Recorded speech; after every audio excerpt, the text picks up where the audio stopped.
Assalamualaikum warahmatullahi wabarakatuh. Sahabat gembira dimanapun Anda berada, Alhamdulillah pada pertemuan kali ini di Talkshow Ramadan dengan tema gembira, yaitu apa gembira itu ya sudah dijelaskan kemarin sama Ibu kepala sekolah, yaitu gerakan menimba ilmu di bulan Ramadan. Dan talkshow kali ini ada bintang tamunya, narasumbernya, yaitu dengan Ibu AA. Ibu AA. Alhamdulillah, Ibu AA, gimana kabarnya, sehat? Alhamdulillah. Assalamualaikum Bang Mekti. Waalaikumsalam. Sehat? Alhamdulillah sehat, Ibu. Alhamdulillah. Ngomong-ngomong nih, untuk pertemuan talkshow kali ini temanya apa nih? Temanya itu cara mendidik anak untuk berpuasa. Cara mendidik anak untuk berpuasa. Ini menarik sekali ya. Tentunya dengan tema cara mendidik anak untuk berpuasa ini pasti orang tua nih harus stay terus ya, tongkrongin terus acara talkshow ini sampai selesai. Dan untuk mempersingkat waktu kepada Ibu Aan dipersilahkan untuk sedikit materi yang akan disampaikan. Baiklah, terima kasih Pak Mufti. Assalamualaikum warahmatullahi wabarakatuh. Sobat gembira yang dimuliakan oleh Allah Subhanahu wa Ta'ala, pada kesempatan kali ini saya akan membawakan tema tentang cara mendidik anak untuk berpuasa.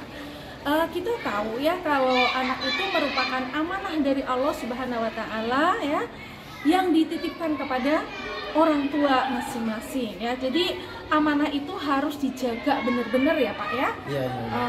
Jadi kalau kita diberi amanah ya, kita harus menjaganya dengan baik ya. Seperti yang ada dalam surat At-Tahrim ayat 6 ya. Saya akan membacakan potongannya. Bismillahirrahmanirrahim. Ya ayyuhalladzina amanu qu anfusakum wa ahlikum naro. Kira-kira artinya ya, hei orang-orang yang beriman, jagalah dirimu dan keluargamu dari api neraka ya.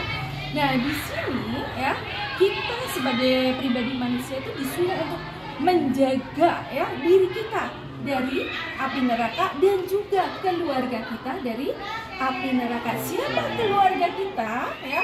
Anak-anak kita tentunya, kemudian sanak saudara ya. Nah, salah satunya ya dengan menjaga anak untuk menjaga keluarga kita dari api neraka, yaitu dengan kita mengajarkan ajaran agama sejak dini ya.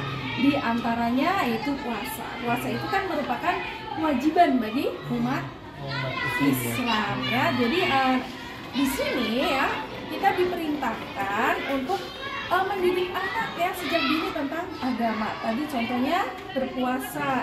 Nah, kapan nih kira-kira ya? Nah, jadi kapan nih kira-kira anak itu mulai belajar untuk berpuasa, kan kira-kira kapan?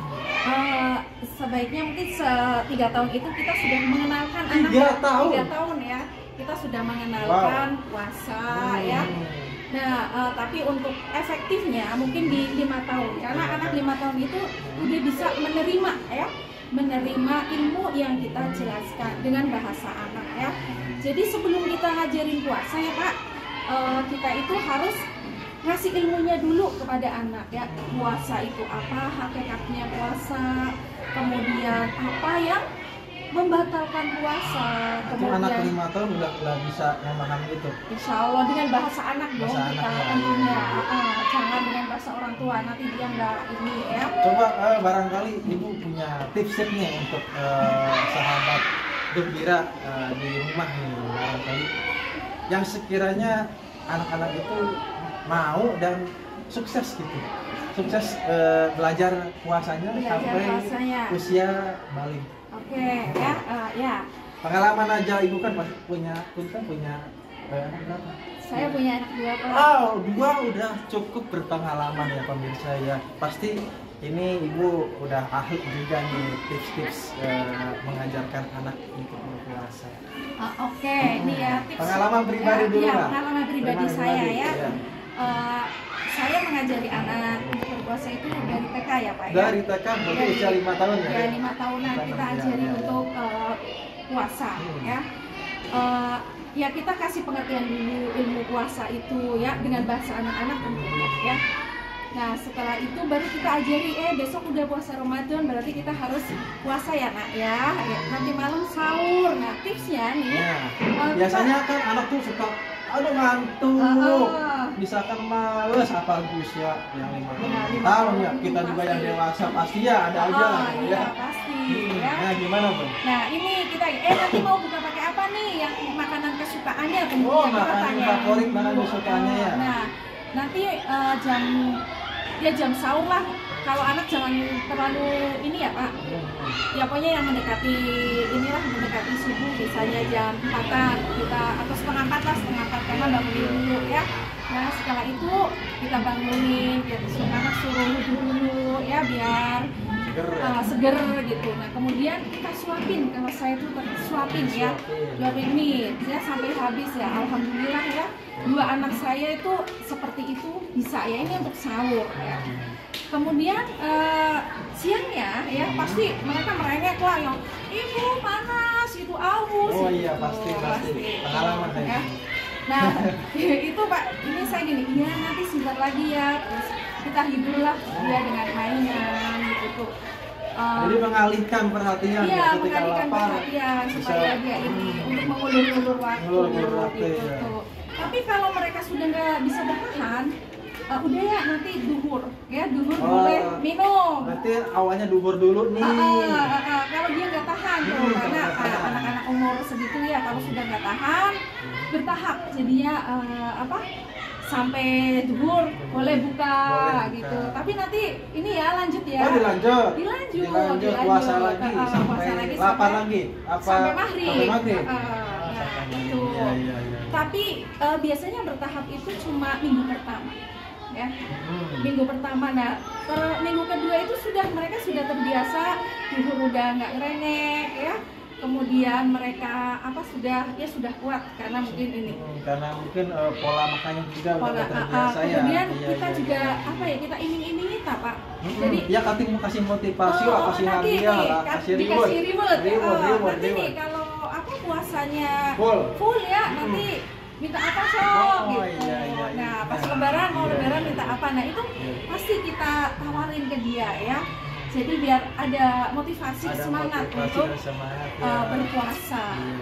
Nah itu pemirsa ya tipsnya cukup menginspirasi buat sahabat gembira yang di rumah ya, apalagi untuk anak-anak kita yang agak-agak rewel, agak-agak nakal, yang mengerengek-rengek terus, aduh nggak kuat puasa itu ya bisa menjadi salah satu tips untuk ayah dan bunda di rumah ya. Baik, kira-kira juga nih apa sih kira-kira bedanya antara anak laki-laki dengan perempuan? Sama atau berbeda nih barangkali? Karena kan untuk laki-laki pasti berbeda Pak, anak laki-laki dengan perempuan ya. Kalau anak laki-laki dulu anak saya kan yang pertama laki-laki ya. Kalau dia nggak kuat mau cepet dia ngerengeknya ini gitu tuh. Tapi kalau yang perempuan boleh enggak sih gitu lebih lembut ya. Lebih lembut, makanya ya. lebih mudah diarahkan gitu tuh. Meskipun dia udah ngerengek ya bisa ini Pak, bisa nanti sampai maghrib dia nggak ini kan dosa kalau misalnya nggak puasa gitu tuh ya. Kita emang harus kasih tahu dulu ya ilmunya puasa, kalau orang meninggalkan puasa apa akibatnya itu juga kita dikasih tahu. Yang jelas anak-anak harus dikasih tahu ilmunya, jangan ujuk-ujuk kita ajarin untuk berpuasa ya, nanti dia malah bingung suruh apa nih, kata siapa suruh puasa gitu tuh ya. Jadi ilmunya dulu. Nah mengapa sih kita harus mempersiapkan anak sejak dini untuk berpuasa ya Pak ya. Itu tentunya supaya untuk mempersiapkan dia itu nanti kalau sudah balik itu dia itu akan terbiasa ya, terbiasa untuk melaksanakan kewajibannya ya. Jadi sudah nggak kaget. Makanya Rasul juga pernah di dalam hadisnya mengajarkannya anak umur 7 tahun itu harus sudah diajari untuk sholat ya. Nah kalau 10 tahun sudah belum mau sholat harus pukul ya, tapi ini tentunya dipukulnya itu dengan cara yang mendidik ya, bukan pukul dengan palu ya Pak ya. Ya, jangan. Nah ini ajaran Rasul juga ya, dan begitu juga banyak yang para ulama ya, untuk berpuasa juga harus seperti itu, seperti kita mengajarkan sholat gitu. Oke, baik, terima kasih Ibu atas waktunya. Mungkin karena waktunya juga sudah habis, jadi terima kasih atas ilmunya. Mudah-mudahan bermanfaat buat kita semua, buat para sahabat gembira yang dimanapun berada. Mungkin dari kami pamit, akhirul kalam. Assalamualaikum warahmatullahi wabarakatuh. Waalaikumsalam warahmatullahi wabarakatuh.